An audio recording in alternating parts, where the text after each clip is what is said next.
नमस्कार, आप सभी दर्शकों का लाइव इंडिया हर पल में स्वागत है। मैं हूं आपके साथ पूजा दुबे। झारखंड में पिछले वर्ष ईडी अवैध खनन मामले को लेकर कार्रवाई कर रही थी, जिसमें झारखंड के मुख्यमंत्री हेमंत सोरेन से भी रांची के जोनल कार्यालय में 10 घंटे की पूछताछ हुई थी। आपको बता दें कि अभी इसको लेकर राज्य सरकार ने साहिबगंज में 1000 करोड़ के अवैध खनन घोटाले के दावे को गलत बताते हुए परिवर्तन निदेशालय को पत्र लिखा है। सरकार की ओर से भेजे गए पत्र में ईडी के दावे को गलत साबित करने के लिए वैध खनन, राजस्व और परिवहन की उपलब्ध सुविधाओं के आंकड़े की मदद ली गई है। हालांकि ईडी ने इसे अस्वीकृत कर दिया है। देखिए ये रिपोर्ट। ईडी ने जांच के दौरान साहिबगंज जिले में 1000 करोड़ रुपए का अवैध खनन होने का दावा किया था, जबकि सरकार की ओर से भेजे गए पत्र में ईडी के दावों को गलत साबित करने के लिए सभी आंकड़े 1000 करोड़ रुपए के राजस्व के नुकसान को आधार मानकर तैयार किए गए हैं। पत्र में कहा गया है कि खनन विभाग के आंकड़ों के अनुसार पिछले 2 साल में राज्य में 9 करोड़ मीट्रिक टन पत्थर निकाला गया। इसमें 60% बोल्डर, 35% चिप्स, 5% डस्ट और 20% अन्य चीजें होती हैं। सरकार को बोल्डर पर 95 रुपए, एम्प्टी चिप्स पर 175 रुपए, एम्प्टी और स्टोन डस्ट पर 18 रुपए मीट्रिक टन रॉयल्टी मिलती है। पत्थर खनन से मिलने वाली रॉयल्टी का 20% साहिबगंज जिले से मिलता है। ईडी की ओर से यह दावा किया गया है कि साहिबगंज जिले में 1000 करोड़ रुपए का अवैध खनन हुआ है। ईडी का यह दावा सही नहीं है।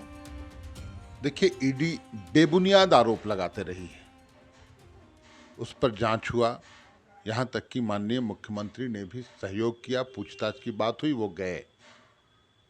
परंतु जब जांच में पिछली सरकार की भूमिका सामने आई, जो पिछले मुख्यमंत्री थे, हाथी उड़ाने वाले मुख्यमंत्री, उनके समय में भारी घोटाला, कई एक रैक पत्थर बिना चालान के डिस्पैच कर दिए गए थे। तो फिर उस बिंदु पर तो कोई जांच ही नहीं और न कोई ईडी का बयान आता है। बहुत तार्किक रूप से, लॉजिकल रूप से खंडन किया गया है सरकार के द्वारा, राज्य सरकार के द्वारा, कि जो आरोप आपने लगाया है 1000 करोड़ का, वो बेबुनियाद है। पूरे जिले में मात्र 800 निबंधित ट्रक हैं जो सड़क मार्ग से परिवहन हो सकता है। 45 जितना क्वांटिटी बताया गया है ईडी के तरफ से, उसकी ढुलाई के लिए 4500 ट्रक की आवश्यकता होगी प्रतिदिन, लेकिन मात्र 800 ट्रक हैं। वहीं पर साहेबगंज से आप देखेंगे जो रॉयल्टी के मद में राज्य सरकार को प्राप्त होते आया है, वो पिछली सरकार की तुलना में बहुत ज़्यादा है। जो वैध खनन हुआ उसमें जो राजस्व की प्राप्ति हुई, पिछले साल पिछली सरकार के समय से राजस्व में वृद्धि हुई, तो अवैध कहाँ हुआ? सिर्फ बोल देने से तो होता नहीं है, आपको उसको लॉजिकली प्रूफ करना होगा, कुछ बताने होंगे आंकड़े। न उतना रैक उपलब्ध है, न उतनी गाड़ियां उपलब्ध हैं, तो कैसे ढुलाई हो गया माल का?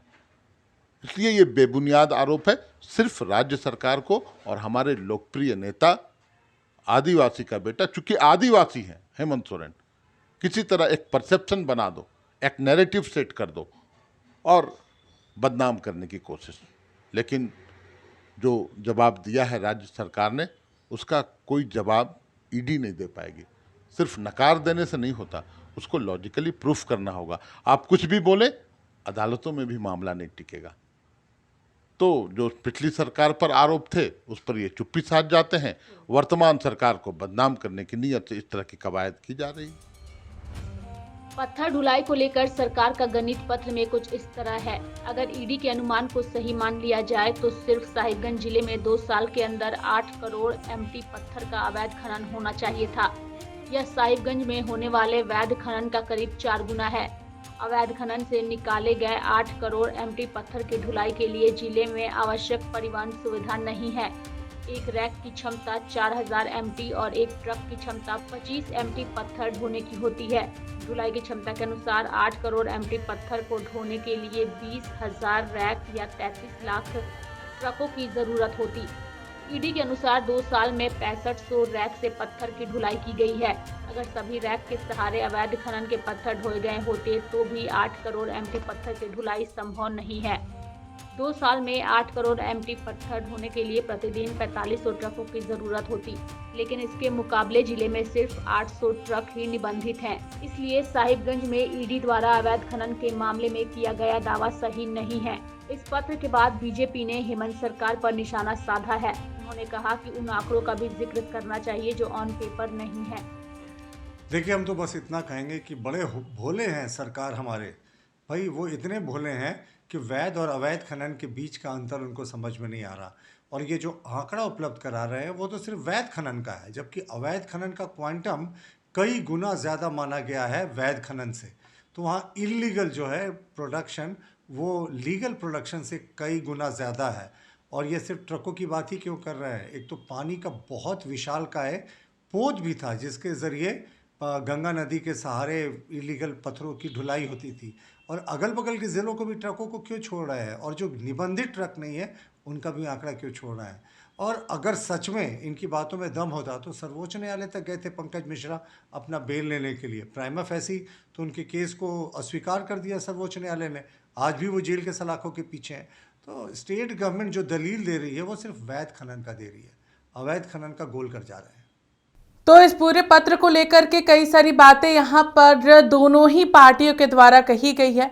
साथ ही साथ इस पत्र में सरकार की ओर से जो आंकड़े पेश किए गए हैं उसके अनुसार जो ईडी यहाँ पर 1000 करोड़ का अवैध खनन बता रही है वो सीधे सीधे पत्र में गलत बताया गया है। अब देखना यह है कि ईडी इस पूरी कार्रवाई को किस तरीके से लेती है, इस पत्र को लेकर के ईडी का क्या रुख रहता है। लेकिन आपको सबसे बड़ी बात बता दें कि ईडी ने इसे अस्वीकार किया है जो सरकार की ओर से आंकड़े पेश किए गए हैं जो कि खास तौर पर पत्र में है। फिलहाल इस खबर में हमारे साथ इतना ही। देखते रहिए लाइव इंडिया हर पल। नमस्कार।